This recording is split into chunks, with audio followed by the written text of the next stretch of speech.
I'm Rashonda Cave. This is Rashonda's Reading Room. We are reading Hagar's Daughter by Pauline Hopkins, and we are on Chapter 8. Chapter 8. It will be remembered that on February 4th, 1861, a provisional government was formed for the Confederate States of America. This provisional government was soon superseded by a permanent one under whose constitution Jefferson Davis, Alexander H. Stephens, and other officials were to serve 6 years from February 22nd, 1862.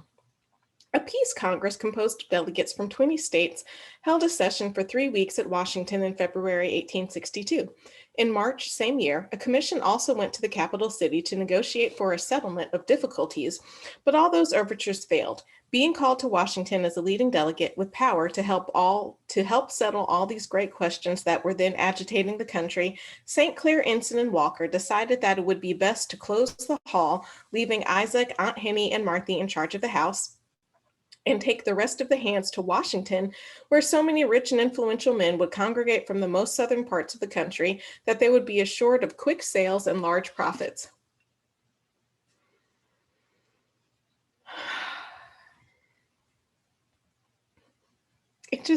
It's exhausting. It's exhausting.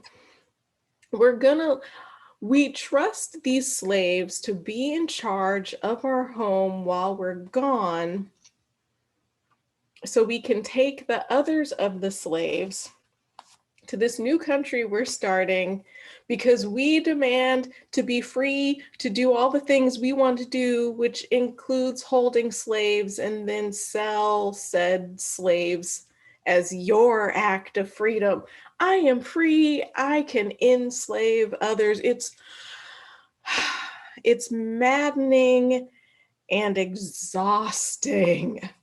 My gosh. All right. On the morning of departure, the small colony of Black men and women sat and stood about the familiar grounds, stunned and hopeless. Here most of them were born, and here they had hoped to die and be buried. The unknown future was a gulf of despair. Ellis was a good master, kind and considerate. Their sincere mourning for him was mingled with grief at their own fate. I can only imagine. I mean, anybody who's owning slaves, I'm of the opinion that they can't be that kind and considerate. You can treat somebody well. You can not abuse them. You can provide for them. You can educate them. But if you continue to hold them as your slaves, you aren't treating them well. But I get that. I would sincerely mourn my fate as well. Oh my gosh, what is going to happen? In the midst of a motley group, Hagar stood with her child clasped in her arms, hopeless, despairing. She had felt her degradation before, but not until now had she drained the bitter cup of misery. Ellis Inson's lawyer had questioned her about her husband's business. Did he give you free papers? With a pitying glance at the fair, crushed woman. When he returned, he intended to take me and the child abroad after making ample settlements. The legal gentleman sighed. It was a great oversight, a great mistake. This frustrates me, and these. Okay, have you read Clotel? I've done a recording of it. It's on YouTube. But anyway, set the people free. Set the people free. Give them their free. I've read way too many novels. One oversight. I forgot to free this person who I married.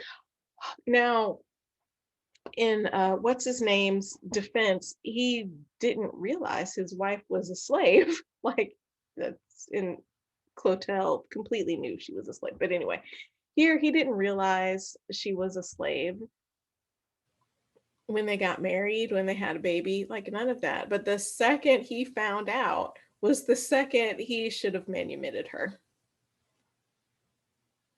Why did he not? It was a great oversight, a great mistake. So no papers bearing upon the case being found, all the sergeant fortune reverted by law to the master. Nothing could be done. Why can nothing be done? again. So not only is she a slave, not only is their kid a slave, but all of her estate that got joined with his is now the bad instance. Oh, St. Clair. Oh, this is frustrating. Are you feeling it with me? Are you feeling it with me? We are never going to finish this chapter. It's actually not very long. Okay. Then began the humiliating journey to Washington, herding with slaves, confined in pens like cattle. The delicately natured lady tasted of the torments of those accursed. Her brain grew wild. She folded her infant close to her breast, sang, whispered, laughed, and wept.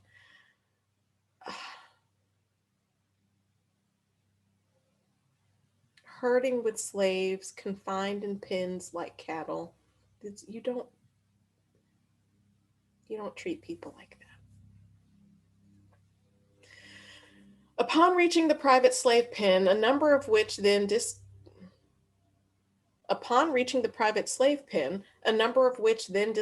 the national capital, she fell into a state of melancholy from which nothing aroused her but the needs of the child. Random side note. So the word melancholy, I had only ever seen it written for a long time, and I thought it was pronounced melancholy. And then I learned it was melancholy. So, random tidbit about me. All right. A purchase was soon found for the handsome slave, and a New Orleans merchant who agreed to take the child too for the sake of getting the mother out of the city without trouble. Oh, not the New Orleans slave market. The New Orleans slave market where a light-skinned, pretty girl like her is going to be a sex slave. That is what happens in the New Orleans slave market. At least that is what it is known for. And just sheer brutality. The creativity of the brutality of New Orleans slave market was wild. Okay.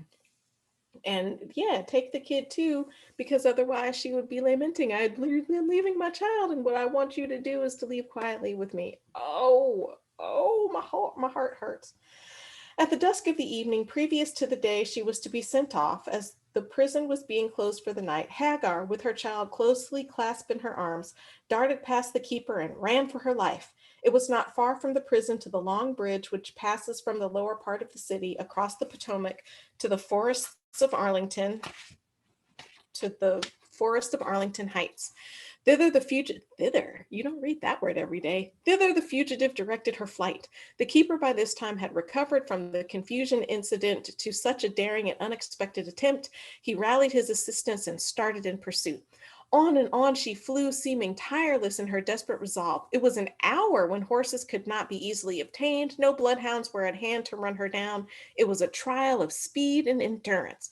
The pursuers raised the hue and cry as they followed, gaining steadily upon the fugitive. Astonished citizens poured forth from their dwellings to learn the cause of the alarm, and learning the nature of the case, fell in with the motley throng in pursuit. Oh, I just watched the Blues Brothers last night.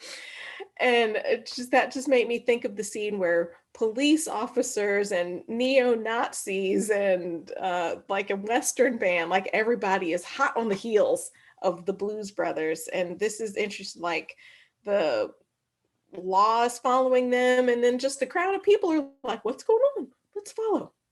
So all these people just following, I was about to call her Clotel, Hagar, running with her baby. Oh my gosh. All right, with the speed of a bird having passed the avenue, she began to gain, and presently she was upon the long bridge. Panting, gasping, she hushed her babe, appealed to God in broken sentences, and gathered all her courage to dash across the bridge and lose herself in the friendly shelter of the woods. Oh, will she? Can she make it?